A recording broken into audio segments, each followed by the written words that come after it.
salvação, porque ela pode não se tratar nem direto nem indiretamente com a salvação da alma. Então, salvo de quê? A Bíblia nos diz que vai chegar o fim de todas as coisas. Vai chegar o dia da prestação de conta.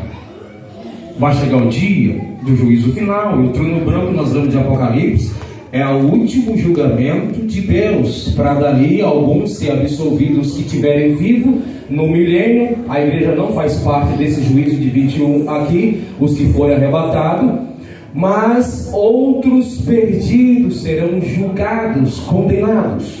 A Bíblia fala de vários livros, e um deles é o livro que vai registrar as obras das pessoas, as obras daqueles que fizeram bem e as obras daqueles que fizeram mal.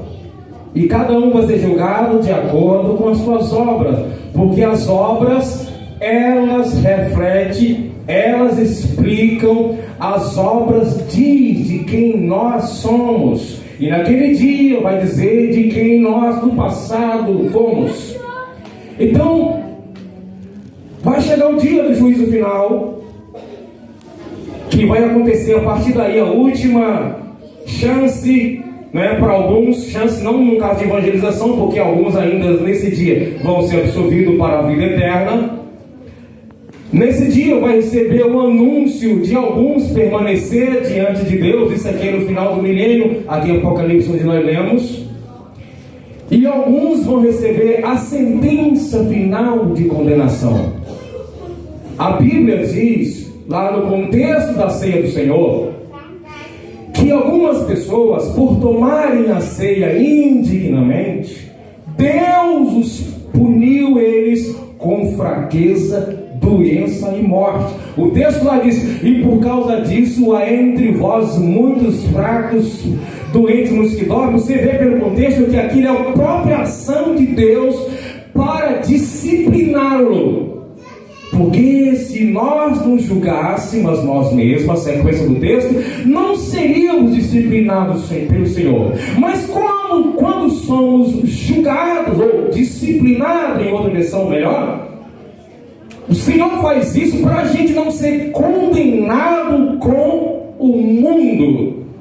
E isso no presente. Há julgamentos que já aconteceram, existe julgamento nos dias de hoje, existem vários tipos de julgamento. Julgamento das obras que o cristão vai passar, não é julgamento para a perdição. Julgamentos do pecado, que aconteceu na cruz do Calvário.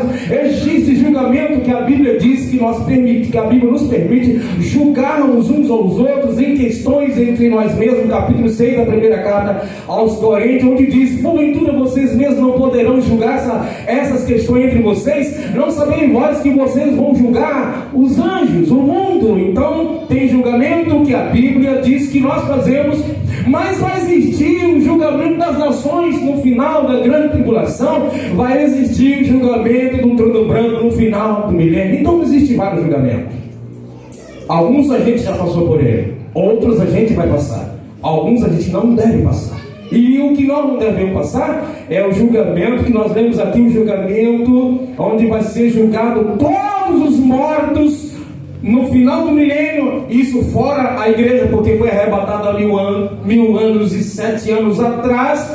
Logo a igreja vai estar julgando, segundo a Bíblia, juntamente com Cristo. Deixa eu simplificar para você.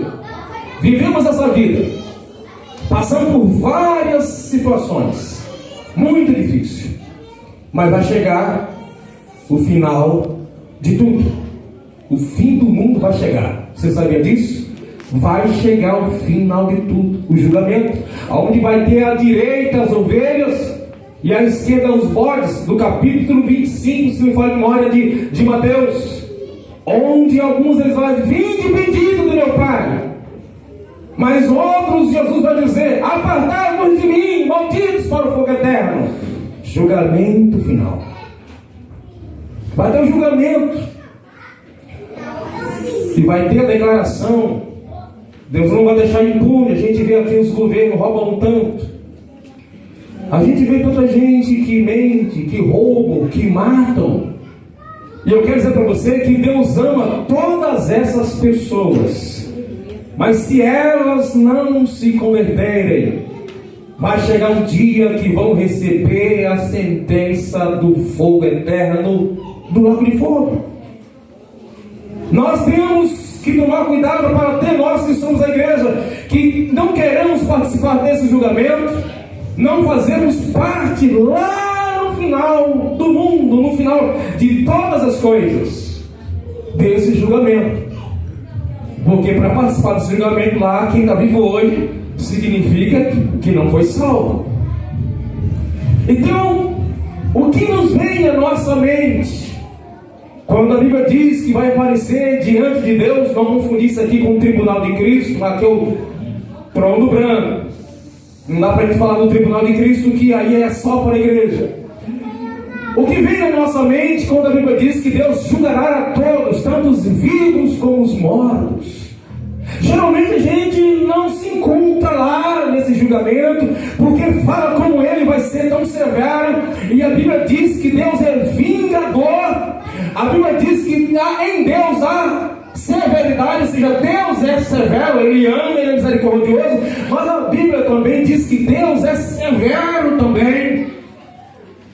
Porque nós temos uma preocupação de, quando falar da salvação, a gente falar apenas no lado de Deus, a gente se esconde um pouco de falar sobre o juízo de Deus. E quem já leu a Bíblia inteira sabe muito bem que na Bíblia fala muito mais de inferno do que de céu, de salvação. No Novo Testamento, principalmente em Mateus, Jesus falou muito mais de condenação, de fogo, de queimar, de sofrer, de ser lançado fora, de ser um fogo medonho, muito mais.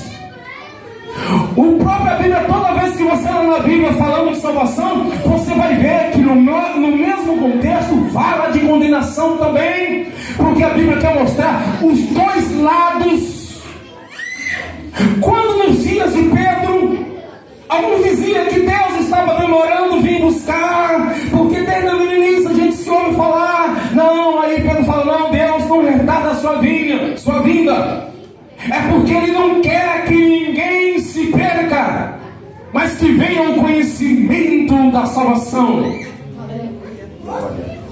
Vai orando em espírito, porque Deus nessa noite quer mexer com alguns corações.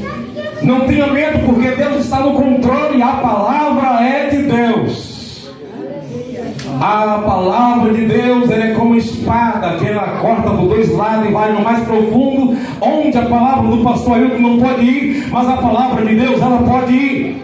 Salvação de quê, pastor Ailton? De que Deus quer nos salvar?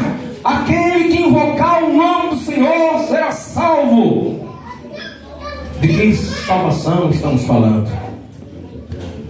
Veja que enquanto alguém morreu por esses dias, ou até hoje, se morreu salvo em Cristo, nós temos esperança que essa pessoa vá ter encontro com Cristo, porque quem morreu ainda, Jesus não veio para ele, porque até quem morreu está esperando o arrebatamento da igreja, segundo a Bíblia. Então nós sabemos que vai ressuscitar no dia do arrebatamento para encontrar com Cristo, mas quem morrer sem Cristo não vai ver nada no dia do arrebatamento da igreja, mas vai ressuscitar. Os salvos em Cristo, os perdidos, não vão ressuscitar no arrebatamento, vão esperar passar 7 anos da grande tribulação. Alguns que morrerem salvos na grande tribulação, no final da grande tribulação vão reviver, ou seja, ressuscitar. Os que morrerem por causa do Evangelho na grande tribulação, mas os que morreram em Cristo, de todas elas, não vão ressuscitar também nessa fase da primeira ressurreição, no final da grande tribulação. E aí vai começar o milênio, que é um período de 1000 anos, paz na terra entre os homens, os animais, a natureza, tudo, onde Satanás será preso por 1000 anos. E os que morreram sem Cristo, e os que morreram na rebeldia em seus pecados, e os que morreram porque ninguém lhe falou do Evangelho, não vão ressuscitar. Apenas 1000 anos no final do milênio, e vai aparecer diante de um trono branco. O trono branco que vai fugir desse trono, vai fugir tanto o céu como a terra. Se entende que vai ser no espaço, onde Deus vai se assentar nesse trono, e vai julgar a todos. E vários livros vão se abrir, como eu já disse antes. Vai falar sobre várias coisas, mas alguns, seu nome não estará escrito no livro da vida. E os que não tiverem escrito seu nome no livro da vida, vai receber uma sentença muito grande. E Deus sabe que quem for sem ser salvo vai viver eternamente. Você, quem aqui já foi no mar? Eu nunca fui, mas eu vi pela televisão. Quem aqui já foi no mar, já viu o mar de perto? Levanta a sua mão. Agora tem que imaginar aquele mar, só que não de água, um mar de fogo. Um mar de fogo eternamente, que as pessoas não serão queimadas, não serão aniquiladas, vão sentir a brasa, aquela temperatura abrasadora eternamente, sem ter uma chance de ver a face de Deus pelo menos uma única vez. Porque na Bíblia não existe purgatório. Purga, não confundir com purga. Purgar significa purificar. Não existe purificação para quem morrer sem Cristo agora, passar por um período de purificação, isso é no purgatório, para depois ir para a vida eterna. Não, a Bíblia diz que nessa vida o homem foi dado o direito de viver apenas uma vez. Morreu, segue-se o juízo. Quem morreu com Cristo está esperando o arrebatamento. Quem morrer sem Cristo está esperando o julgamento para ser lançado nesse lago eternamente de fogo medonho, sem nenhuma chance de sair de lá. Muitas pessoas, quando estiverem lá, vão se lembrar de tudo que fizeram e tiveram oportunidade de assistir um culto que nem esse, mas não se arrependeu. Porque o dia de amanhã não pertence a mim e a você. Muitas pessoas vão lembrar que receberam um convite, estavam embriagados, estavam nas drogas, estavam atraindo a esposa, estavam se deitando com o namorado, estavam se rebelando contra o pai, estavam furtando do seu patrão, estavam mentindo para sua esposa, estavam vendo pornografia, estavam roubando, estavam mentindo. Teve a oportunidade no dia 18 aqui nessa noite, mas não se arrependeu a tempo e morreu sem salvação. Mas o problema é que quem estiver pensando isso lá não vai ter jeito nunca mais de ver a face de Deus.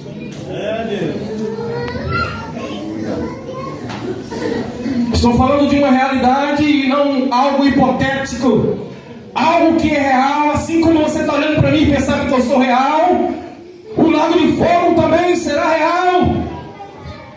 De que salvação, pastor Ailton, nós temos que pregar? Eu já chego lá. Vai se lembrar que teve tanta ajuda do pastor, das irmãs do círculo de oração, do pai, da mãe, do marido, da esposa, do esposo. Teve a chance de escutar hino no celular, de ouvir o programa na televisão, de participar no culto desse. Deu um apelo e você não decidiu aceitar.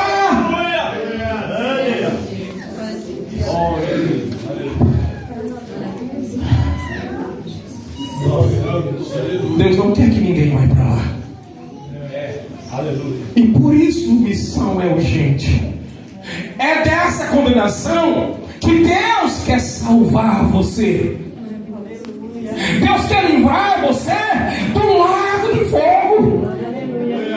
Porque quando estiver lá, não importa o que você fizer chorar. Alguns acham que vai ter o diabo com o espeto, não sei. A Bíblia não diz que o diabo vai perturbar ninguém no lago de fogo. Isso é a conversa dos gregos. Isso é mitologia. Quando alguém fala que o bicho nunca morre, não está tratando de Satanás, dos demônios, isso deixa para outro estudo para você. O que nós sabemos é que ali acontece o que se chama morte eterna. O que é morte eterna? Viver eternamente sem nunca mais ver ou ouvir a voz de Deus. Para que você não entre lá. É hoje o dia da sua reconciliação. É hoje o dia do arrependimento. É hoje o dia do quebrantamento. É hoje o dia de dizer: eu quero abandonar os meus pecados. Aleluia. Mas você fala assim: não, mas eu já estou indo na igreja, Continue vindo. Mas Você pode parar de fumar e ainda continuar no caminho do inferno. Você pode vir para a igreja e ser liberto até de demônios e continuar no caminho do inferno. Você pode vir aqui, pegar a fila da cura no final do culto, ser curado e ainda continuar no caminho do inferno. Porque não existe nenhuma relação essas coisas com salvação. Porque tem gente que vai para seitas heréticas e para de fazer tudo isso e continua na perdição. Ainda que você não seja curado, ainda que você não tenha porta de emprego, ainda que seu casamento talvez até se desfaça, mas o que você não pode deixar é de se arrepender dos seus pecados e entregar a sua vida a Jesus.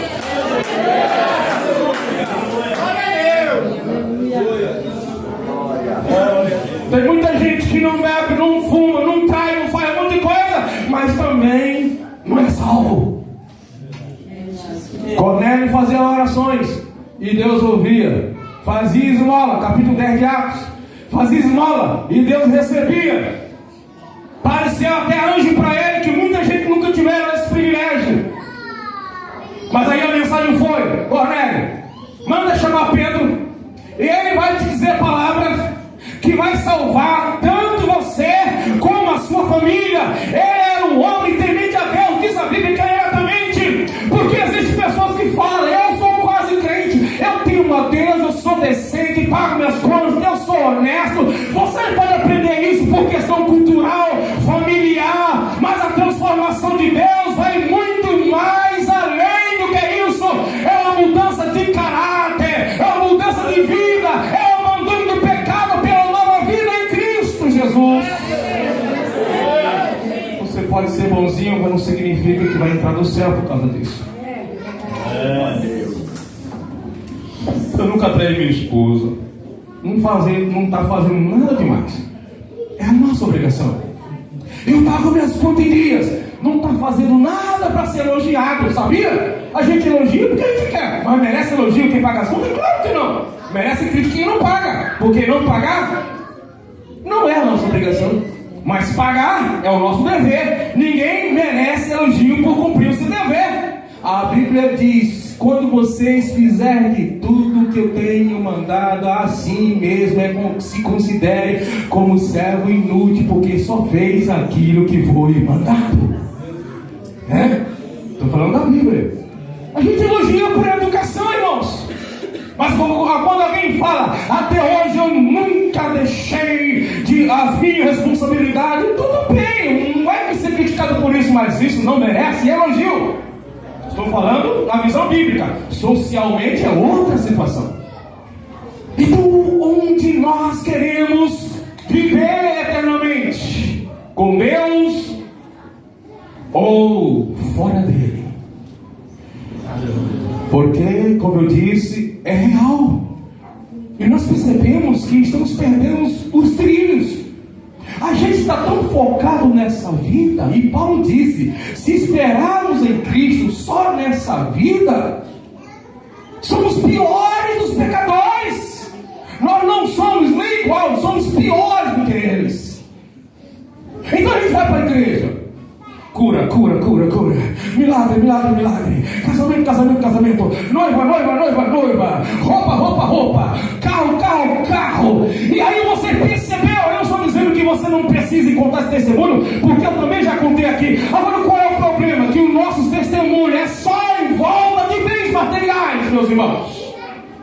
O Deus que nós servimos ainda é batismo no Espírito Santo. O Deus que nós servimos ainda dá visão. O Deus que nós servimos ainda usa pessoas em profecias. O Deus que nos usa, o Deus que nós servimos ainda pode te usar para ganhar alma lá fora da igreja, na sua casa. Cadê os testemunhos espirituais que tem a ver com o reino divino, meus irmãos? Nós estamos focados. Por isso que as nossas visões, sonhos, desejos são apenas coisas temporárias. Eu quero dizer para você que Deus pode te curar nessa noite, amém? Amém. Que Ele pode resolver o problema do seu casamento nessa noite, amém? Amém. Mas isso não é a prioridade de Deus nessa noite para você. Não é a prioridade de Deus para você hoje. E eu digo essa palavra para todos nós, não apenas para aquelas pessoas que estão aqui, estão afastadas, precisando aceitar Jesus e reconciliar, é para a igreja também, porque a gente percebe com o tempo. Vou fazer esse ano, em setembro, 30 anos que sirvo a Deus, e eu percebo muitas coisas entre nós só escambando. É o tal do nada a ver. O que tem nada a ver? Tudo nosso agora, antigamente exagerava mesmo. A igreja do passado exagerou algumas coisas, falou muitas heresias, muitas coisas que fez a muita gente até se perder. Mas por outro lado, nós estamos também descontrolados, descendo, aproximando do nível do mundo, que muitas vezes não dá para saber quem é servo de Deus ou quem não é quando sai dos portões. Por isso, nessa noite, Deus quer salvar, inclusive, muitos crentes que cantam no círculo de oração, na mocidade, que sentem no pulso da igreja, que é porteiro. Jesus quer nos livrar da condenação. Estamos tão acostumados com alisar de cabelo. Quem tem, que no caso não tenho, que quando vem uma pregação como essa, a gente fica um pouco preocupado. Igualmente os discípulos de Jesus, período do dodói. Jesus começou a falar umas pregações que ninguém estava entendendo nada. E é assim, tu pensa que Jesus fala que você vai entender? Claro que não. Mas o que você não entendeu hoje, você entenderá depois. Jesus fez coisa que nem Pedro, nem ninguém estava com 3 anos e entendeu. Aí Pedro falou assim: Jesus, para com essa pregação aí. Tá indo todo mundo embora. Tinha um monte de discípulos, não era incrédulo não, que geralmente quem recusa ouvir certa verdade dura, pode prestar atenção, pode fazer uma avaliação. Quem fica mais queixoso com palavras são os crentes velhos, não são as pessoas que estão visitando. Você que está aqui nessa noite já entendeu que você precisa aceitar, mas o crente rebelde, ele começa a dizer: não fala assim, isso é falta de amor. Jesus disse: Pedro, se você quiser ir, vai também. Pedro falou: o quê? Para quem? Não e para onde? Para quem iremos nós? E por isso, igreja de Jesus, nós precisamos entender que Deus está pegando no nosso agasalho, no paletó e na gravata, e está dizendo assim: até quando tu ficarás cantando, pregando, dirigindo, fazendo tanta coisa, mas ainda insiste nos seus pecadinhos? Ele quer nos livrar nessa noite. Ele quer nos livrar. Glória a Deus. Maravilhoso Deus. O céu está aberto nessa noite para abençoar a sua vida. Jesus não está aqui hoje para te condenar, mas para dizer para você que se não mudar de vida, será condenado. Os discípulos ficariam com medo do que aconteceria com eles. E Jesus disse assim para ele, 10 e 28 de Mateus: não temos ao homem que pode matar o corpo e nada poderá fazer com a alma, mas antes temer aquele que pode lançar no inferno tanto a alma como o corpo. Nós temos que temer isso, porque o fato de eu estar aqui pregando não garante que eu vou entrar no céu. O fato de eu ter o Espírito Santo não garante que eu vou entrar no céu, porque eu posso me perder se eu não vigiar, se eu me afastar de Deus. Como existe algumas pessoas nessa noite aqui que você se desviou de Deus, você não para de congregar, mas você se desviou de Deus. Ou será que eu estou inventando alguma coisa? Existe muito afastamento da nossa parte, e o que Deus está dizendo: filho meu, vem para perto de mim, meu filho, eu quero te abraçar, meu filho, porque quando você está perto de mim, você tem vergonha de pecar, meu filho. Quando você está perto de mim, você tem vergonha de ver algumas coisas que você está vendo, meu filho. Quando você está perto de mim, você não olha diferente, meu filho. Quando você está perto de mim, as suas palavras são diferentes, meu filho.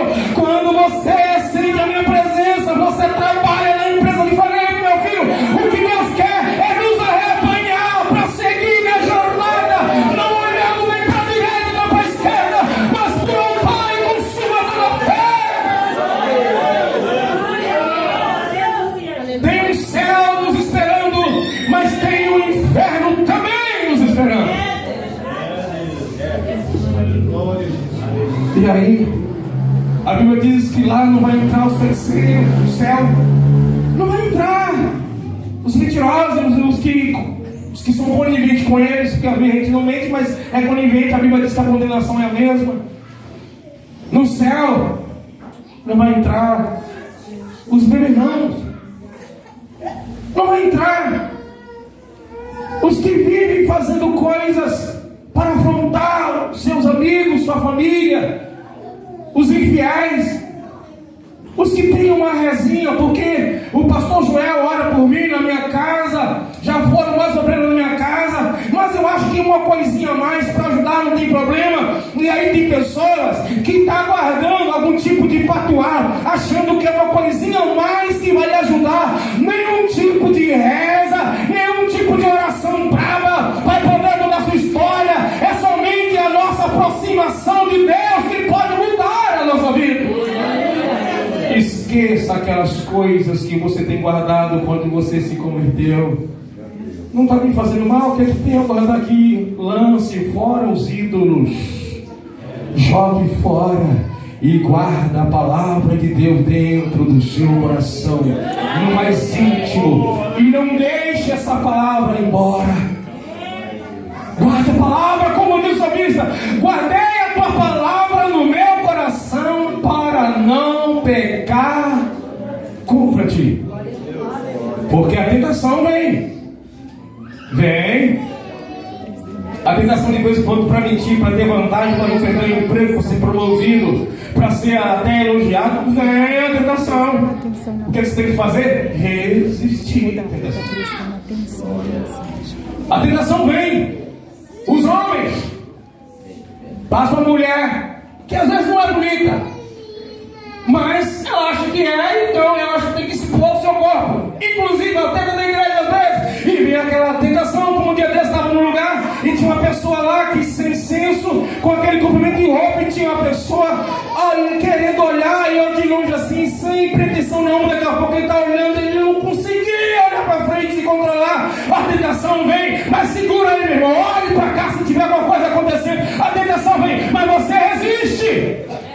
O diabo tenta, mas a Bíblia diz o quê? Sujeitai-vos a Deus, resisti o diabo e ele fugirá de vós. A Bíblia nos diz: ser criado pelo Espírito, e assim não cumprirei o desejo da carne, a vontade de cobiçar, a vontade de brigar, a vontade de esganar alguém, marido, a mulher, os filhos, o patrão. Pode sim acontecer, não é correto, mas pode acontecer. Sabe quando chega no Natal? Aquela tentaçãozinha daqueles negócios que vem acompanhando a sua cesta de Natal, aquela garrafinha magrela, como é o nome mesmo? Champanhe. Aí você fica assim, meu Deus do céu, é só agora no Natal. Você vai contar bem, o pastor não vai, né? Então também não conta, porque tem. A tentação vem, vai lá, derrama aquele negócio lá na sua pia, porque é dali que começa, e daqui a pouco você não quer parar mais. É dali que começa. Tá com aqueles amigos que só falam bobagem. A tentação vem, porque às vezes você está aqui e não tem amizade íntima com ninguém aqui, mas tem amizade íntima, profunda, de conversações com pessoas descrentes.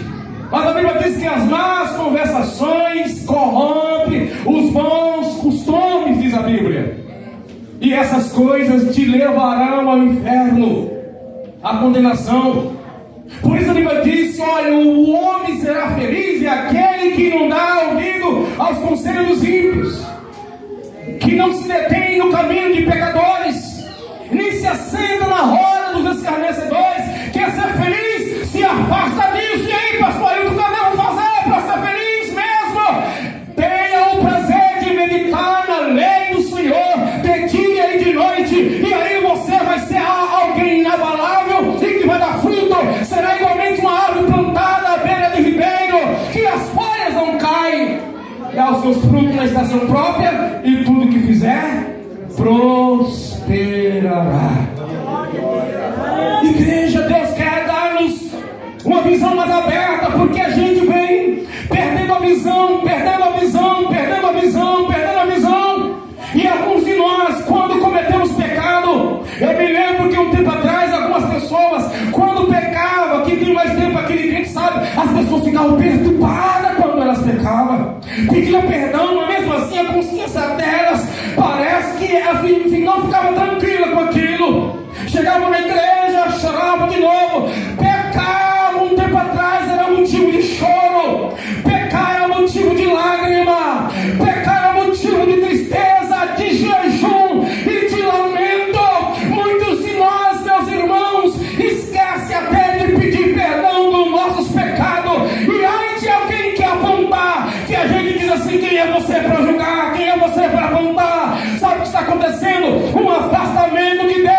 Mas Deus quer nos dar livramento nessa noite. Igreja, nossa missão é evangelizar para livrar o mundo da condenação eterna. Porque aqui tem um monte de gente que também está na direção do céu, não quer ser perdido, mas não pode esquecer que está ficando para trás.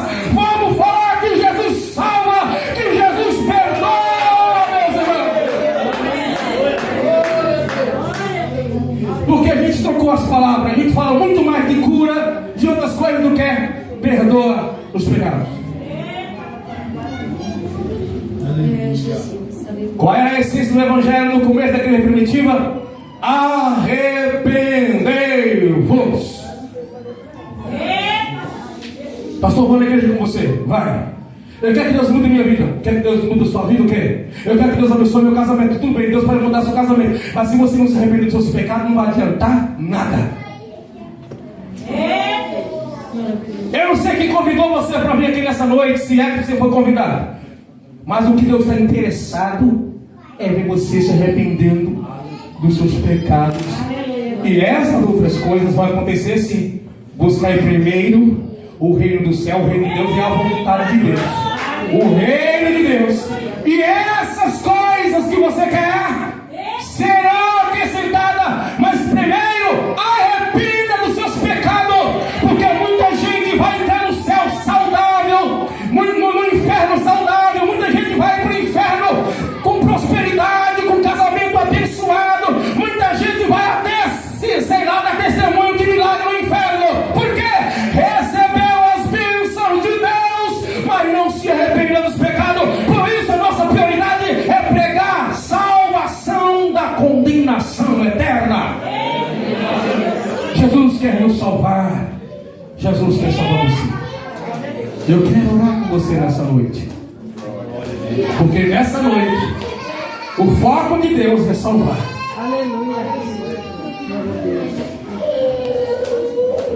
Tantos que ainda nunca aceitaram, como aqueles que estão meio com o pé fora do caminho, e aqueles que estão até trilhando, mas sabe que precisa fazer um concerto com Deus. Preste bem atenção. Eu falei uma palavra que eu não sei se você entendeu. Tantos que fazem como aqueles que são coniventes merecem a mesma condenação. Porque às vezes tem coisas que eu estou ajudando a minha mulher a esconder na minha casa para não expor. Eu entendo isso. Mas eu sendo conivente, Deus vai pedir prestação de conta por causa da minha omissão. E a omissão também é pecado. Fique de pé, por favor. Aleluia.